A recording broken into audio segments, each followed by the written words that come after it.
기대 수익률이 높으면 그만큼 위험하고 기대 수익률이 낮으면 그만큼 안정적이다. 이거 당연한 얘기죠. 그래서 우리는 이렇게 생각합니다. 한 연 7% 정도 나오는 소위 중위험 상품. 이런 거는 적당히 안정적이면서 또 적당히 수익도 내주겠구나. 그런데 까보면요, 그렇지가 않은 것들이 많아요. 그러니까 위험하기는 많이 위험하고 수익만 적당한 그런 상품들. 그러니까 그 중에 하나가 오늘 말씀드릴 목표 전환형 펀드라는 겁니다. 오늘은 이 목표 전환형 이름이 붙은 상품의 함정에 대해서 이야기를 해보려고 하는데요. 남 얘기 같다고요? 아닙니다. 이거 모르고 계시면요, 어느샌가 가입하고 계실 수도 있어요. 지금부터 제 설명 한번 들어보실까요? 고객님, 주식 투자하는 것보다 파는 거 더 어려운 거 아시죠? 원래 주식은 사는 게 기술이고 파는 건 예술이라고 하잖아요. 이런 고민을 하는 분들을 위해서 나온 상품이 있습니다. 목표 전환형 펀드라는 거예요. 주식에 투자하는데 목표는 7%입니다. 이 7% 목표를 달성하면 돈을 돌려드려요. 욕심내서 많이 벌 생각보단 적당히 먹고 빠질 수 있게 도와드리는 상품인데 어떻게 가입하시겠습니까?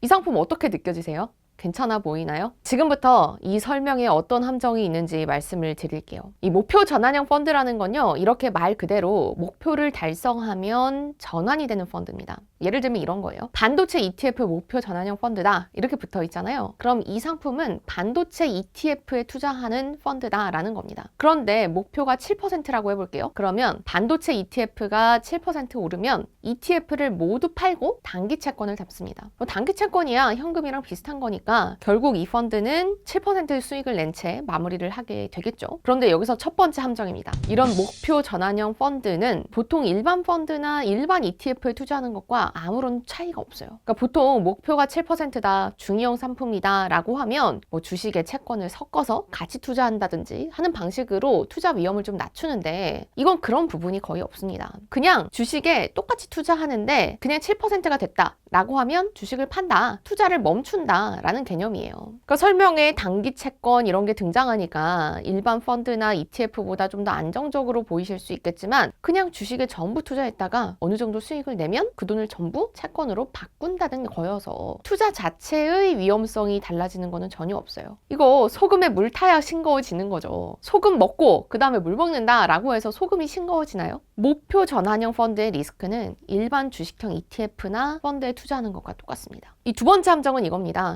이 목표 전환형은요, 오히려 수익을 낼 수 있는 기회를 막는다라는 거예요. 반도체 ETF가 오를 때는 7%만 수익을 낼 수가 있고요. 더 오를 것 같아도 이 수익률을 딱 기록하는 순간 투자를 멈춥니다. 그런데 떨어질 때는 다른 반도체 ETF와 똑같이 떨어져요. 수익은 제한하고 손실은 무한대. 투자자한테 좋은 상품이라면 반대여야 되죠. 손실은 제한하고 수익은 무한대. 그런데 목표 전환형 펀드는 정반대라는 겁니다. 그래서 사실 저는 기자로서 이런 기사나 보도자료가 나오면 사실 좀 화가 나요. 뭐 땡땡땡 목표 전환형 펀드 며칠 만에 목표 달성. 이게 겉으로만 보면 와, 펀드 운용을 진짜 잘했나 보다 싶을 수 있지만 들여다보면요, 만약에 목표 전환형이 아니라 일반 펀드나 일반 ETF를 운용을 했으면요, 그 기간 동안 수익이 더 났을 수도 있는 상품들이 굉장히 많아요. 그러니까 그냥 목표 전환형 펀드를 냈는데 마침 운 좋게 펀드가 담은 주식이 며칠 만에 많이 오른 거죠. 솔직히 의미 없는 얘기입니다. 세 번째 함정은요, 수수료입니다.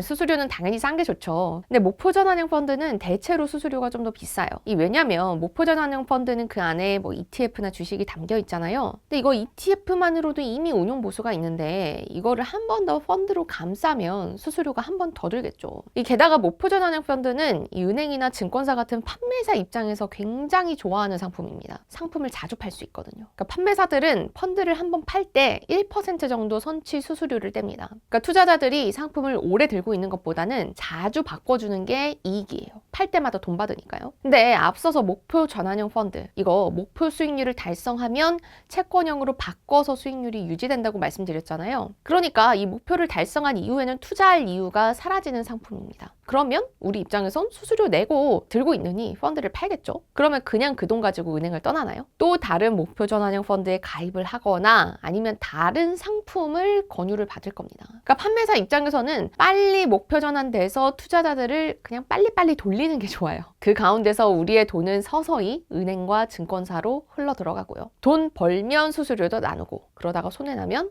투자 의사결정은 전적으로 본인의 몫이며 손실에 대해서는 결론입니다. 저는 목표 전환형 펀드는 좀 강하게 말하면 가입할 이유가 전혀 없다고 생각해요. 그러니까 ETF 가입했다가 7% 수익 나면 대신 팔아드릴게요 라는 서비스랑 똑같은 건데 대신 수수료가 선취로 1% 이런 느낌이거든요. 그러니까 그냥 내가 ETF나 펀드 직접 사서 들고 있다가 수익 나면 팔면 되는 건데 굳이 버튼 한번 누르는데 내 소중한 돈의 1%나 쓰고 싶진 않아요. 보통 이런 목표 전환형 펀드는 시장이 오를 때 혹은 특정 업종의 주가가 상승세일 때 주로 등장하거든요. 목표 달성하기가 쉬워지고 그래서 고객들 돈 돌리기 좋으니까요. 그래서 지금 같은 타이밍에 꼭 말씀드리고 싶었습니다. 여러분의 소중한 돈을 지키세요. 그리고 차라리 다른 펀드에 가입하거나 직접 ETF를 사세요. 모르면 나도 모르는 사이에 은행과 증권사 좋은 일만 시키게 될 테니까요.